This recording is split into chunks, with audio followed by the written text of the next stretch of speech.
佛家常常讲一句话，前世500次的回眸，才换得今生的擦肩而过。很多人以为这是在写什么浪漫的爱情小说，错了，大错特错。这是在明明白白的告诉你，这一切全都是命里面早就注定好的因果定数。你今天出门会遇到谁，下半辈子会跟谁睡在同一张床上，这全都是有因果的啦。今天我就给你们讲透这夫妻缘分里面的玄机，你们只要听懂了，你就知道以后的日子该怎么过，该怎么把你心里面那个烦躁哀怨的心给安下来。说到这里我常常遇到很多妈妈拿着儿女的八字跑来找我，一坐下来就急着问，尼师你帮我看看，我这个儿子今年都35了，怎么还不结婚？他的红鸾星到底什么时候才要动啊？还有的问，尼师你看看我女儿条件这么好，硕士毕业，长得又标致，水当当，怎么偏偏就爱上一个没钱的穷小子，几台牛车都拉不回来？他是不是被人下了降头啊？我每次听到这种话，心里都直摇头。我跟你们讲啦，你们以为找结婚对象是你们去传统市场挑高丽菜捡白萝卜看对眼了，条件合了就能结婚？你们以为月下老人只是庙里面让你们拜拜求心安的泥菩萨吗？我今天就先给你们讲一个唐朝的故事，你们千万不要以为这只是神话故事这里面藏着的阴阳五行跟因果轮回的道理，从古到今天一模一样，一点都没有变。在唐朝的时候，有一个年轻人叫做韦固。这个韦固家里条件很不错，年轻气盛，长得也是一表人才，这眼界自然就高到天上去了。他成天就想着，我韦固将来要娶的老婆绝对不能是普通人家，非得是名门千金大家闺秀，还要长得倾国倾城才可以。你们看看这心态是不是跟现在很多年轻人一模一样？有一天韦固到了一个叫宋城的地方去旅行，那天晚上韦固睡不着觉，就在街上闲逛。当时夜深人静的，街上连个鬼影子都没有。突然他看到前面的空地上有一个老人家，满头白发，直接就坐在地上。最奇怪的是，这个老人家借着月光正在翻一本又大又厚的书。韦固好奇心重就悄悄走近一看，哎呦，这老人家身边还放着一个好大好大的布袋，那个布袋里面隐隐约约透着红光，装得满满当当的，不知道是什么神秘的东西。韦固这个公子哥平时嚣张惯了，走上前就问，喂，老人家，大半夜不睡觉，你在看什么书啊？老人家头也没抬，慢条斯理地回答，年轻人，我这本书可不是普通的书，这是一本记载全天下男女婚姻的生死簿，谁跟谁该结为夫妻，什么时候结，全都在我这本书里写得清清楚楚。韦固一听，心里冷笑，这老头八成是个神经病，在这里装神弄鬼。接着他指着那个透着红光的大布袋问，行，你看的是婚姻簿，那你旁边这个大袋子里装的那些红红的绳子又是做啥用的？老人家这时候才抬起头，看着韦固家说，这些红绳子是天地阴阳之气化成的，是用来系在全天下夫妻的脚踝上的。只要我这本书里注定了他们两个是一对，我就会从袋子里抽出一根红绳，一头绑在男的脚上，一头绑在女的脚上。老人家顿了顿，语气突然变得非常严肃，眼神像刀子一样看着韦固，接着说，年轻人你记住，只要这根红绳系上去了，不管这对男女是世世代代的仇人，还是相隔10万8千里，只要红线一牵，哪怕有千难万险，他们最终也一定会走到一起，结为夫妻。各位听到这里，有没有觉得背脊发凉？好，我们回头继续讲韦固。韦固听了老人这番话，简直是嗤之以鼻，心里想，少来这套，我的婚姻我自己做主，难道我会去娶一个我不喜欢的人？但是呢，韦固这人就是铁齿，他半开玩笑地问老人，老头，既然你这么神，那你帮我查查，我韦固将来的老婆是谁？是不是哪个大刺史的女儿，还是哪个王爷的千金？老人翻了翻那本厚厚的书，然后站了起来，对韦固说，你将来的妻子现在就在这宋城里，你跟我来。韦固跟着老人半信半疑地走到了宋城的米市，也就是我们现在说的传统早市啦。一大早的，菜市场刚开门，闹哄哄的。这时候迎面走来一个瞎了眼的盲妇，穿得破破烂烂，满身都是酸臭味。他手里还抱着一个大约3岁左右的小女孩，那个小女孩也是脏兮兮的，正趴在阿婆肩膀上哭闹。老人停下脚步，指着那个阿婆手里抱着的脏小孩，对韦固说：年轻人，看清楚了，那个阿婆手里抱着的小女孩就是你未来的妻子。韦固一听，只觉得脑袋嗡的一声，整个人都炸毛了。他觉得自己受到了极大的侮辱。韦固气得破口大骂：我堂堂一个名门公子，我以后是要当大官的，你居然说我会娶一个瞎子乞丐的女儿，还是一个全身都是泥巴的臭丫头，你简直是胡说八道。韦固转头就要找老人算账，却发现那个老人家不知道什么时候已经消失在茫茫人海中了，连个影子都没留下。这时候韦固心里那个恨啊，他不仅不相信，他还起了歹心。这就是人性最可怕的地方。当一个人傲慢到了极点，就会想要去对抗老天爷。韦固回到客栈，立刻叫来自己最心腹的家奴，他咬牙切齿地拿出一大把金子，对家奴说：你现在马上去米市，找到那个抱着3岁小女孩的瞎眼老太婆，趁着人多不注意，把那个女孩给我杀了，我看她还怎么做我的妻子。各位，你们看看这个韦固心肠有多狠毒，这种人就算命里有福气，也会被他自己给捉没的。那个家奴拿了钱，真的跑去米市了。他找到那个瞎眼阿婆，趁着人挤人的时候，对着那个3岁小女孩的脸上狠狠就是一刀。小女孩顿时凄厉的惨叫一声，家奴看惹了事，转头就跑，逃得无影无踪。韦固在客栈里听到消息，心里的大石头总算是放下了。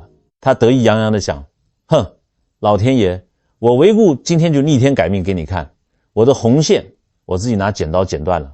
可是老天爷写的剧本是我们这种凡夫俗子能改的吗？时间过得飞快，转眼间14年过去了。14年后的韦固果然靠着家族的势力当上了大官，而且他即将迎来结婚的喜事。他的结婚对象是当时相州刺史这位大官的掌上明珠。这大官的女儿啊，听说长得是沉鱼落雁，闭月羞花，而且知书达理，韦固得意极了。到了洞房花烛夜那一天，锣鼓喧天，鞭炮齐鸣，韦固喝得微醺，满心欢喜地走进新房。他用秤杆轻轻挑开新娘子的红盖头，哇，新娘子果然长得非常漂亮，皮肤白皙，五官精致。可是韦固的眼睛突然定住了，他发现在这么漂亮的新娘子的眉心正中间，也就是印堂这个位置，竟然贴着一朵精致的花，就是古时候那种漂亮的花贴纸。本来贴花钉在唐朝很正常，但奇怪的是，新娘子连睡觉洗脸的时候都不肯把这朵花贴拿下来。韦固心里觉得纳闷，有一天他终于忍不住问新娘子：娘子啊，你长得这么漂亮，为什么眉心总是贴着这个，从来不肯摘下来呢？新娘子听了，眼眶一红，叹了一口气，说：相公，实不相瞒，我这眉心里头有一道深深的刀疤，太难看了，所以我才用花贴遮起来。刀疤，韦固心头一震，一种不祥的预感瞬间涌上心头。他结结巴巴地问：你堂堂刺史千金，怎么会受刀伤呢？这时候岳父正好走进来，听到他们的谈话，便深深地叹了一口气，说：哎，女婿啊，说来令人气愤，其实她并不是我亲生的女儿，她是我的养女。什么？养女？韦固差点从椅子上跳起来。岳父点点头，继续说：14年前我还在宋城当一个小官，有一天我家的保姆陈氏抱着我这3岁的可怜侄女，因为她亲生父母早亡，我就收养了她。那个陈氏啊，是个瞎了眼的盲妇。听到这些字眼，韦固整个人就像被雷劈中了一样，冷汗唰的一下就流遍了全身。他双腿发软，双手直发抖。岳父根本没注意到韦固的异状，还在自顾自地讲，不知道是哪个丧尽天良的狂徒，居然在米市里无缘无故地刺了一刀。幸好啊，老天爷保佑，没有伤及性命，只在眉心留下一道深深的伤疤，真是不幸中的大万幸啊！韦固听到这里，整个人已经完全崩溃了，他脸色苍白，像见了鬼一样。他终于明白，14年前那个月下老人说的每一句话都是铁打的事实。他吓了扑通一声跪在地上，痛哭流涕，把14年前自己多么狂妄，怎么买凶杀人的事情全盘托出。岳父和新娘子听完也是目瞪口呆。但事已至此，生米都已经煮成熟饭了，红线早就牢牢绑在一起了，还能怎么办呢？这就是宿命。各位，这对夫妻后来怎么样了？因为韦固经历了这场大震撼，他彻底放下了自己的傲慢，他知道了天命不可违，老天爷把这个女人留给他，哪怕他动了杀机，兜兜转转14年，最后还是把他送进了他的洞房。从此以后，韦固对妻子百依百顺，夫妻两个人反而过得非常恩爱，白头偕老。故事讲到这里，尼斯我要来给你们点评一下了，你们听懂了没有？为什么那个家奴一刀刺下去，小女孩却没有死？从我们八字命理的角度来看，这叫做寿元未尽，业债未还。他跟韦固的夫妻债还没有了结，阎王爷不敢收他，他必须活着，活着长大，活着嫁给韦固。这就是因果律的强制力。眉心印堂是命宫所在，这个女孩子印堂受了刀伤，这叫做破相。在古代，女孩子破相是很难嫁得好的，但偏偏这个破相是韦固亲手造成的。这叫什么？这叫解铃还须系铃人。你自己造的业，你自己要娶回家来承担。所以啊，各位乡亲，还在为了儿女的婚姻气得跳脚吗？还在天天看家里那个老伴不顺眼，吵着要离婚吗？一日夫妻百事姻缘，百事休来同船渡，千事休来共枕眠。这句话绝对不是空口说白话的。在佛教的轮回观念里，人是有前世、今生、来世的。每一段姻缘就是一根看不见的红线。你们从完全不认识的陌生人，到牵手走进礼堂，到每天晚上睡在同一张床上，呼吸着彼此的空气，这没有几百辈子的牵扯，是绝对不可能发生的。既然缘分这么难得，这条红线绑得这么紧，你们就不要再去对抗了。双方夫妻必须要懂得珍惜。佛教里面讲的那句话，就是我开头送给你们的：无债不来，无缘不聚。夫妻之间就是上辈子修来的缘分，不管是善缘还是恶缘，若无相欠，绝对不会相见。你这辈子会为他流眼泪，那都是因为你上辈子欠了他的债。那如果真的是遇到了那种脾气坏的另一半，难道我们就只能自认倒霉吗？这笔债到底要还到什么时候才算是个头？讲到这个讨债啊，我常常遇到另一种苦命的女人，一坐下来，眼泪也是像断了线的珍珠一样一直往下掉。她拉着我的手说：尼斯啊，我真的是命苦啊，我为了这个家，为了孩子，我做到双手长满了茧，他却连一句好话都没有。尼斯，你帮我算算，我到底造了什么孽？这日子什么时候才是个头？各位乡亲，你们在街坊邻居里面是不是也常常看到这种事？我们台湾早期社会这种苦命老婆太多了啦。还有现在的年轻人动不动就说：哎呀，我们个性不合啦，他不上进啦，我要离婚。来，我今天再给你们讲一个发生在我身边的真实故事。你们把这个故事听懂了，你们心里的那个结、那个怨气就能解开一大半。我们就叫这个女主角秀兰吧。秀兰是个非常勤奋的台湾传统妇女，在传统市场摆摊卖阳春面、切黑白切。她每天凌晨3点就起床，去市场劈大骨头、熬高汤，一直忙到晚上10点才收摊。她自己连一件新衣服都舍不得买，一块肉都舍不得吃。可是呢，老天爷好像故意捉弄她，让她嫁给了一个好吃懒做的丈夫，我们叫他阿荣。阿荣这个人好手好脚，就是不肯去工作。他每天睡到太阳晒屁股才起床，起床第一件事就是去秀兰的面摊，把收银盒里面的100元钞票、50元硬币全部抓走。去干嘛？去打麻将、签大家乐、签6合彩。如果输了钱，阿荣回到家就摆个大臭脸，嫌秀兰煮的面难吃，嫌秀兰赚的钱太少。秀兰如果稍微念他2句，阿荣就大吼大叫：你懂什么？我这是在投资，等我中了大奖，你就不用卖面了啦。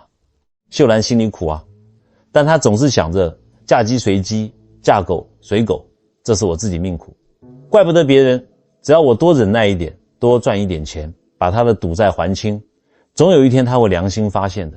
各位老哥哥、老姐姐，你们评评理，秀兰这种想法对不对？在世俗的眼光看，这叫贤妻良母，但是在我们玄学跟因果的眼光来看，这叫做愚痴。为什么？因为他根本不知道这背后的底层逻辑是什么。他以为用自己的善良跟金钱就可以填满业障的黑洞，错了，业障是填不满的，业障只能还，而且是有定数的。就这样，秀兰忍受了10几年，她卖面赚来的1分1毫，全部被阿荣拿去赌博输光了。更惨的是，阿荣还在外面欠了一屁股债，常常有讨债集团的黑衣人来面瘫乱，吓得客人都不敢来吃面。终于有一天，发生了一件让秀兰彻底崩溃的事情。那天是秀兰大女儿要缴大学学费的日子，秀兰好不容易东拼西凑，凑齐了5万块现金，藏在米缸最下面。结果晚上回家一看，米缸被翻得乱七八糟，那5万块钱不见了。阿荣得意洋洋地走进来，手里拿了几张彩券，说：老婆，我今天感觉特别好，我把那5万块拿去全包牌了，明天我们就要发大财了。那一刻，秀兰的心彻底死了，那是女儿的救命钱啊。她看着眼前这个无药可救的男人，心里没有了恨，只剩下无尽的绝望。我这辈子到底做错了什么？我每天像狗一样工作，连一口热饭都吃不上，为什么老天爷要这样惩罚我？既然这日子过不下去了，不如死了算了，死了就一了百了，再也不用还债了。秀兰万念俱灰，趁着夜色，她披头散发地走出了家门。她摇摇晃晃地走到了村子外的一座大桥上，桥下是深不见底湍急的河水，夜风冷飕飕地吹着。秀兰看着那黑漆漆的河水，闭上眼睛，眼泪最后一次流下来，身子一轻，正准备跳下去结束这悲惨的一生。就在这千钧一发之际，突然身后传来一个洪钟般雄厚却又充满慈悲的声音：阿弥陀佛，女施主，人生难得，这身皮囊你以为是你说是丢就能丢的吗？你这一跳不但解脱不了，反而会掉进万劫不复的深渊。秀兰吓了一跳，猛地回头，只见月光下站着一位穿着破旧百衲衣的老和尚。这老和尚虽然瘦骨嶙峋，但双眼炯炯有神，旁佛能看穿人世间的一切虚妄。这是一位真正有大修行、开了天眼的高僧大德啊！秀兰一看，扑通一声跪在老和尚面前，嚎啕大哭起来。她把这10几年来受的委屈、丈夫的无情、自己的绝望，一五一十的全都道了出来。师父啊，您救救我吧，我真的撑不下去了，我丈夫简直是个吸血鬼，我上辈子到底是欠了他多少钱？他为什么要这样折磨我？连我女儿的学费都不放过啊！秀兰哭得撕心裂肺，老和尚静静地听着，没有打断她。等秀兰哭够了，情绪稍微平复了一些，老和尚才微微叹了一口气，闭上眼睛。过了一会儿，老和尚睁开眼，看着秀兰，语气非常平静地说：孩子，你刚才问的话问到点子上了。世间万法皆是因果，他今天会这样败你的家产，确实是因为你上辈子欠了他的债，而且是一笔算得清清楚楚的钱债与命债。秀兰愣住了，眼泪挂在脸上，呆呆地问：我欠了他什么债？老和尚指着远方的星空，缓缓地说：我看一下你们的前世，在清朝末年的时候，你不是一个卖面的苦命女人，你是一个非常有钱但也非常刻薄的地主，而你的丈夫阿荣在上一辈子是你家里雇佣了一个长工。长工？秀兰惊呆了。没错，是一个老实巴交的长工。老和尚点点头。那时候那个长工在你家做牛做马干了20年，省吃俭用，把所有的工钱都存在你这里，总共是300两银子。他本来打算拿这300两银子回乡下娶妻生子，安度晚年。结果呢，你这个地主起了贪念，你故意诬陷他偷了家里的贵重物品，不但把他毒打了一顿赶出家门，还把他那300两银子的血汗钱全部私吞了。那个长工冰天雪地里无处可去，又气又病，最后抱着极大的怨恨冻死在破庙里。秀兰听到这里，整个人都在发抖。老和尚深深地看了他一眼，一字一句地说：天道轮回，因果账本上记得清清楚楚，你上辈子吞了他300两银子，害了一条人命，因为你欠了他这笔血海深仇的钱债，所以这辈子他投胎转世成了你的丈夫，而你转世成了他的妻子。他每天不工作，拿你的钱去赌博，就是在讨那300两银子的债。各位老哥哥老姐姐，你们听到这里全身有没有起鸡皮疙瘩？这就是我尼海萨天天在讲的因果业力。你们以为遇到败家子是运气不好，在老天爷的眼里那叫做强制执行，就像你欠了银行的钱，法院直接从你户头里扣款一样。你上辈子造的孽，这辈子账单寄来了，你敢不缴吗？秀兰听完老和尚的话，整个人瘫坐在地上。她终于明白了，原来那个拿走女儿学费的无情丈夫，竟然是上辈子被他坑死的可怜长工。他心里原本的怨恨突然之间消失了一大半，取而代之的是一种深深的愧疚。师父，秀兰颤抖的声音问，那我现在该怎么办？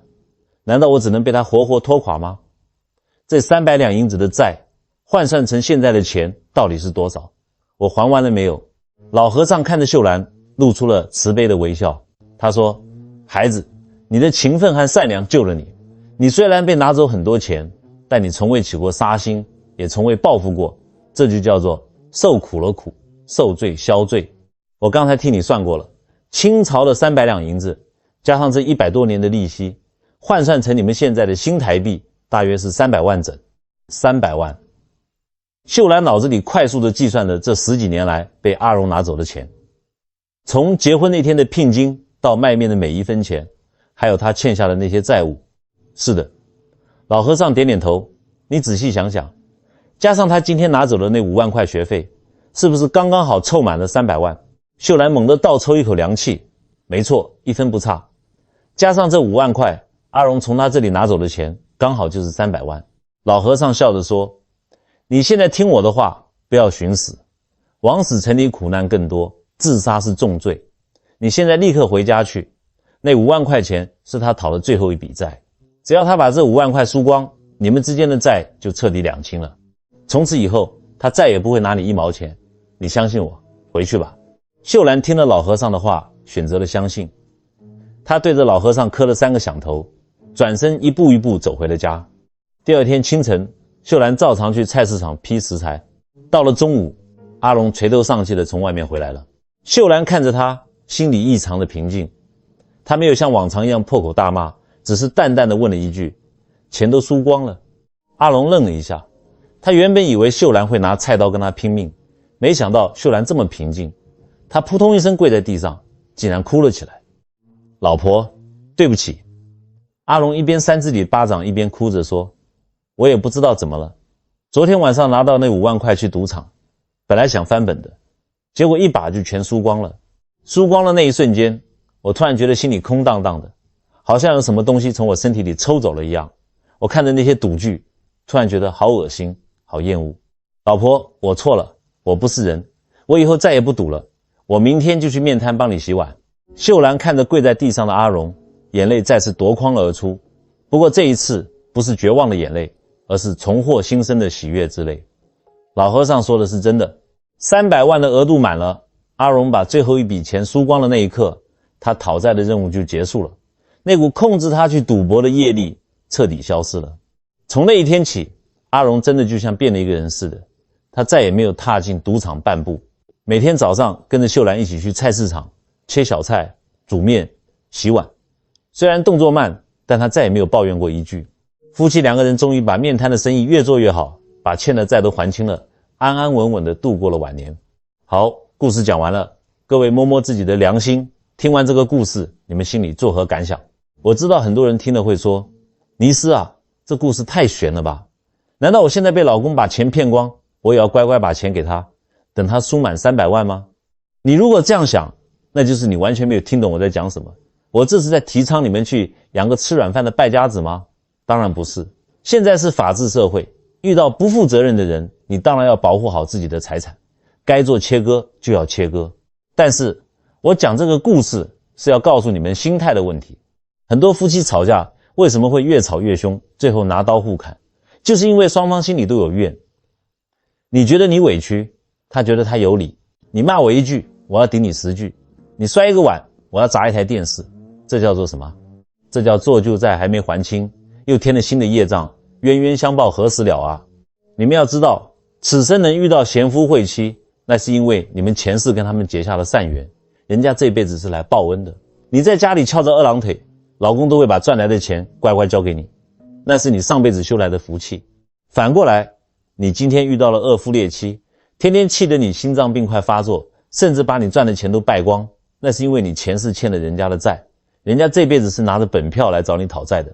如果你看懂了这个底层逻辑，很多人心里那个过不去的坎瞬间就会释怀了。种什么样的因得什么样的果，这就是你的缘分。你该遇到什么样的人，因果之中早有定数。我们夫妻相爱，是前世的缘分，分离甚至被折磨，也全都是有因果的。你要用还债的心态去面对那个折磨你的人。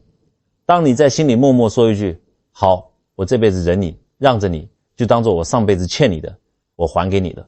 只要你这个心念一转，你身上那股跟对方对抗的戾气就没了，戾气一消，对方的怒火往往也就打不起来了。这就叫化解业力。那么如果你说，尼师，我懂了，我是来还债的，可是我心里还是好气啊，难道就没有什么方法可以主动去改善这种恶缘？当然有，风水命理里面化煞的方法多的是，但我接下来要告诉你们的，不是教你们怎么摆罗盘，怎么挂八卦镜，而是一位道行极高的老尼姑传授下来的终极解厄之道。这一招学会了，比你花几十万请风水师还管用。这招是什么呢？在清朝的时候，河北沧州那个地方有一个官宦人家，这户人家的男主人，我们就叫他李老爷，在地方上当个官，也算是有头有脸的人物。李老爷的正室夫人，我们叫她王夫人。这个王夫人啊，出身名门望族，娘家非常有钱有势，因为从小被捧在手心里长大，这王夫人的性格啊，就变得非常乖戾。什么叫乖戾？就是脾气古怪，骄傲自大，得理不饶人。她嫁进李家之后，总觉得自己是下嫁，觉得李老爷高攀了她，所以她在家里那姿态摆得非常高，对待下人非打即骂，对待公公婆婆也是爱理不理，连成婚定审这种基本的孝道都敷衍了事。最要命的是她对待丈夫的态度，只要李老爷做了一点让她不顺心的事情，她立马就拉下脸来，指着李老爷的鼻子骂，你算什么东西？要不是靠着我们娘家的提拔，你今天能坐上这个位置吗？各位老姐姐，你们想想看，男人最要的是什么？是面子啊！更何况还是在古代那种男尊女卑的社会，一个当官的老爷天天被老婆指着鼻子骂，吃软饭，这自尊心往哪里搁？刚开始李老爷为了顾全大局还忍气吞声，可是时间久了谁受得了？这家里简直就像个冰窖，没有一点温暖。后来李老爷干脆就躲着他，宁愿天天睡在书房里看书，或者去小妾的房里，就是不愿意踏进王夫人的正房半步。这下子王夫人慌了，也气疯了，她心里那个恨啊，那个郁闷啊，她成天坐在房里哭诉，我堂堂一个千金大小姐，带着那么多嫁妆嫁给你，为你生儿育女，操持家务，你居然这样冷落我，你这个没良心的负心汉。她到处找人诉苦，把李老爷说的一文不值。她甚至花了大把的银子，请了各路的神婆道士来家里做法，想要弄个什么和符，或者看看家里的风水是不是哪里犯冲，想尽办法要把丈夫的心给斗回来。结果呢，钱花了一大把，李老爷反而离她越来越远，看她的眼神就像看仇人一样。这就是我们现在很多夫妻的写照，感情出了问题，不先检讨自己，总想着用外力去控制对方，改变对方，这怎么可能成功呢？就在王夫人绝望透顶，郁郁寡欢，眼看着都要憋出病来的时候，有一天李府门外来了一个尼姑。这个尼姑可不是一般化缘的普通尼姑，她虽然穿着朴素的灰布长袍，但面容慈祥，步履轻盈，眼神清澈见底。纪晓岚的外祖母在《阅微草堂笔记》里说，这是一位真正有道行开了悟的高僧。王夫人那时候正好病急乱投医，听下人说门外来了个气质不凡的老尼姑，赶紧派人把她请进了内堂。王夫人一见到老尼姑，就像抓到了救命稻草一样，屏退了左右的丫鬟，扑通一声跪在地上，哭着说，师太啊，您是有大神通的人，您一定要帮帮我，我丈夫现在连看都不看我一眼，我这心里像是有团火在烧，痛苦的生不如死啊，您能不能教我一个法术，或者给我一道符，让我丈夫回心转意，让他听我的话。老尼姑静静地看着王夫人，看着她那张因为长期充满怨气而变得有些刻薄的脸，这在我们面相上叫什么？叫颧骨高凸无肉，眼神凌厉带煞。这种面相的女人就是典型的克夫相，把家里的阳刚之气都给压死，斗垮了。老尼姑微微摇了摇头，叹了一口气。她并没有拿出什么神奇的符咒，也没有教她什么法术，而是用一种非常平静却直击灵魂的声音对王夫人说，阿弥陀佛，夫人你太执着了，我只是一个出家人，我不是阴间的判官，我不能去翻看你们夫妻的生死名册，把你们的命运改写。我也不是菩萨，我没有天眼通，看不到你们过去、现在和未来的每一件小事。王夫人一听急了，那师太，您这不是什么都做不了吗？老尼姑微微一笑，接着说，但是因果的道理我却看得清清楚楚。夫人，你要知道，这世间上的夫妻没有一对是无缘无故结合的，所有的相遇都是久别后的重逢，也都是业力的牵引。老尼姑看着王夫人的眼睛，一字一句地给她分析了这世间夫妻的4种缘分。手机前面看影片的乡亲朋友，你们也竖起耳朵听好，看看你们自己是属于哪一种。老尼姑说，第一种是因为恩情而结合的夫妻，这种夫妻前世彼此有恩，今生相遇必定是相互欢喜，相敬如宾，这就是世人眼里的神仙眷侣。第二种是因为怨恨而结合的夫妻，前世结了仇，这辈子老天爷把你们绑在一起，必然是相互对立，天天吵架，甚至拔刀相向，这就是来报仇的。第三种和第四种是亦恩亦怨，非恩非怨而结合的，这代表双方互有亏欠，这辈子结为夫妻就是为了彼此相互取偿。你欠我多一点，你就多伺候我几年，我欠你多一点，我就多包容你几分，等再还清了，缘分也就散了。说到这里，老尼姑语气变得严厉起来，直指王夫人的痛处。夫人，你自己扪心自问，你们夫妻现在这种水火不容的状态，莫不是因为前世的怨恨而结合的吗？这是上天注定的因果，这不是你花钱请道士画几张符就能改变的。王夫人被老尼姑说得哑口无言，冷汗直冒。她瘫坐在椅子上，喃喃自语，是怨恨，那我们这辈子就只能这样互相折磨到死吗？师太，我该怎么办？难道就没有解厄之道吗？老尼姑看着她，眼神又变得慈悲起来，语重心长地说了这一段足以改变王夫人一生的话。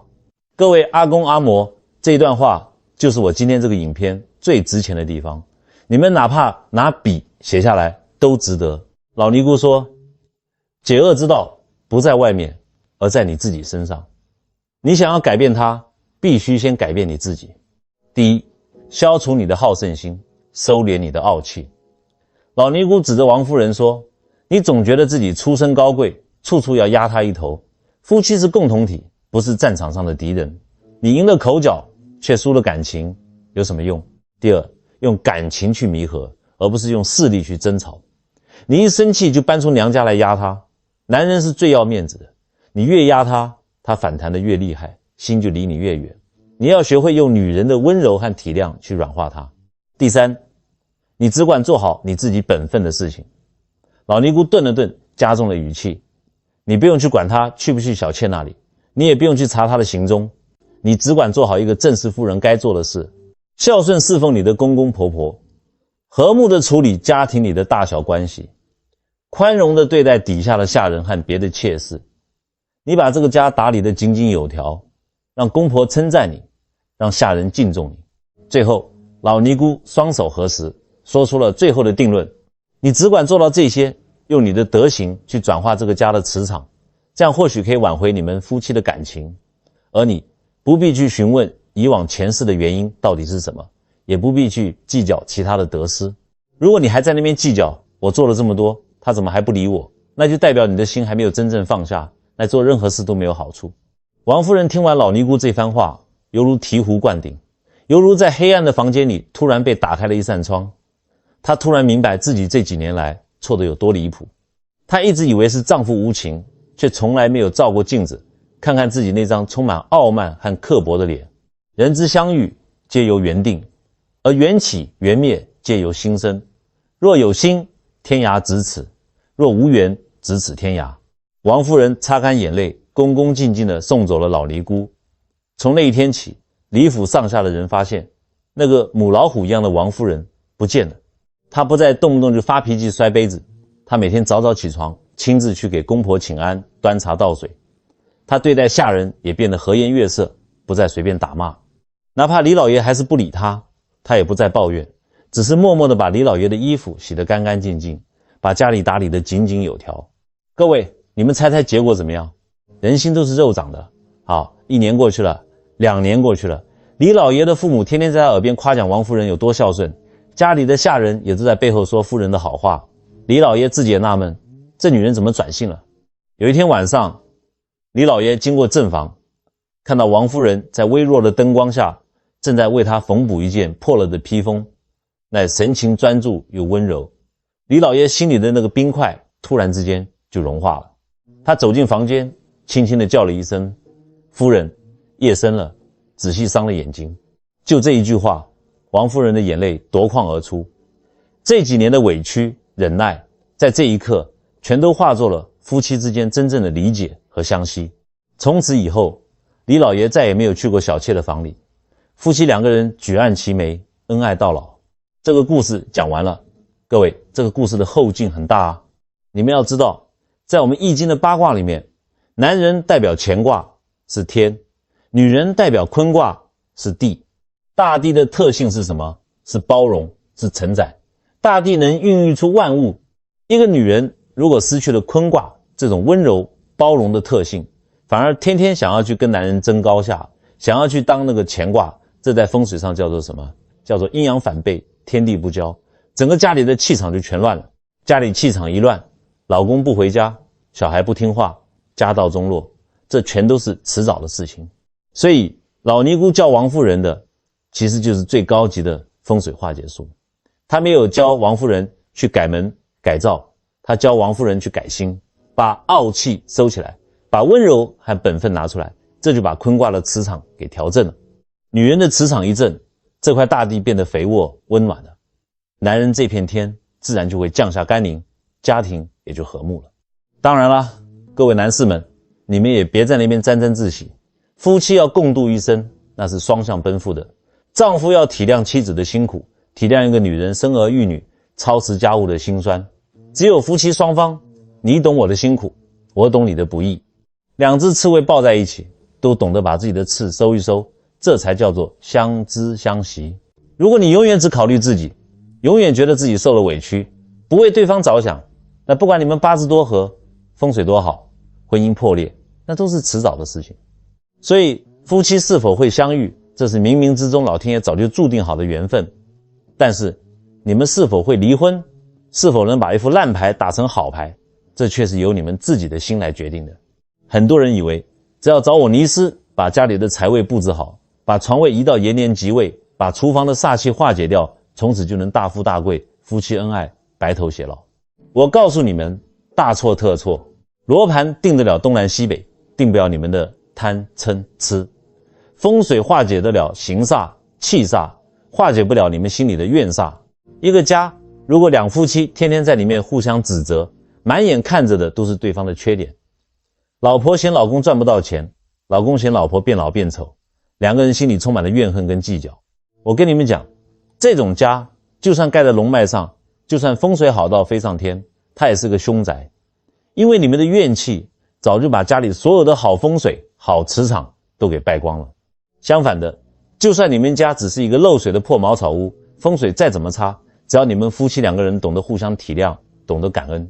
老公下班回来，老婆递上一杯热水说辛苦了，老婆做了一桌菜，老公吃一口说真好吃，谢谢你。两个人心里都想着对方的好，都想着怎么为这个家付出。我告诉你们，这种充满着爱，充满着包容与慈悲的家，它就是人间的一块福地。所以各位啊，最好的风水其实就是你们这颗善良、慈悲、懂得利他的人心。你满眼看着对方的不是，天天检讨别人，那就是地狱。你懂得检讨自己的不对，把自己的这颗心修得慈悲善良，处处为对方着想，那就是天堂。一念天堂，一念地狱啊！心念一转，天地皆宽。希望大家听了后都能够彻底醒悟。不管你身边的那个人是来报恩的、抱怨的，还是来讨债的、还债的，希望大家都能学会放下，不再去纠结以往的种种委屈，把日子过好，把心修好，这才是我们来到这个世间走一遭最大的修行。好了，今天的内容就分享到这里。各位能听到我讲这些因果道理，这就说明我们有极大的善缘。现在我要邀请各位做一件非常有功德的事情，请大家在留言区留下你的善言或者祈福。你可以写下一句南无阿弥陀佛，为自己和家人积累福报。你也可以写下愿天下夫妻相爱相知，恩爱一生，白头偕老，或者简单写一句感恩，我愿意放下怨恨，好好生活。当我们几千人几万人都在这个留言区留下善念，留下祝福的时候，这里就会形成一个无比强大的正向磁场，这个磁场会回馈到你们每一个人的身上，保佑你们家庭和睦，身体健康，逢凶化吉。最后感恩大家的收看，愿你们都能修得一颗慈悲心，把你们的家变成世间最好的风水宝地。我们下期节目再见。